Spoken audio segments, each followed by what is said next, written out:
Hello friends, नमस्ते प्रणाम। हमारे चैनल में आप सभी फ्रेंड्स का स्वागत है। हम लोग बहुत ही दर्द भरा बेटी विवाह गीत लेकर आए हैं। अगर अच्छा लगेगा तो लाइक शेयर सब्सक्राइब जरूर कीजिएगा और कमेंट बॉक्स में जय माता जी लिखना ना भूलिएगा। तो चलिए सुनाते हैं।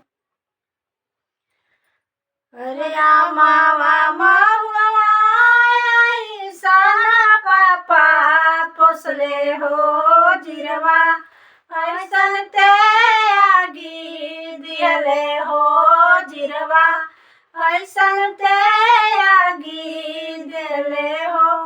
मावा महुआ साना पापा पोसले हो जिरवा, ऐसन ते आगी दियले हो जिरवा, ऐसन ते आगी दियले हो।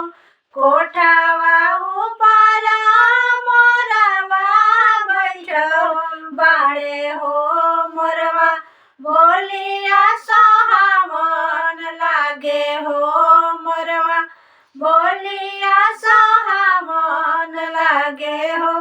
कोठावा ऊपर मोरवा बैठल हो बाड़े मोरवा, बोलिया सोहावन लागे हो मोरवा, बोलिया सोहावन लागे हो।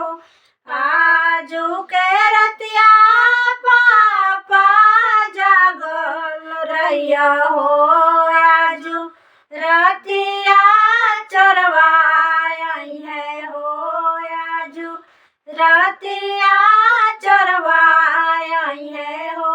आजू के रतिया चाचा जागल रहिया, आजू घरवा चरवाई है हो, आजू घरवा चरवाई है हो।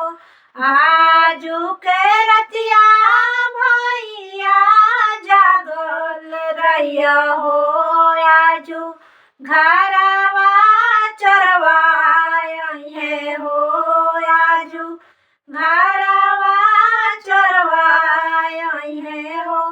धन दौलतिया सब छोड़ी दिहे हो सुंदर, धियावा चराइली है हो सुंदर, धियावा चराइली है हो। धन दौलतिया सब छोड़ी दी है हो दुलारी, बहनी चराइली है हो दुलारी, बहनी चराइली है हो। धन दौलतिया बेटी sama लक्ष्मी हवे हो बेटी, धन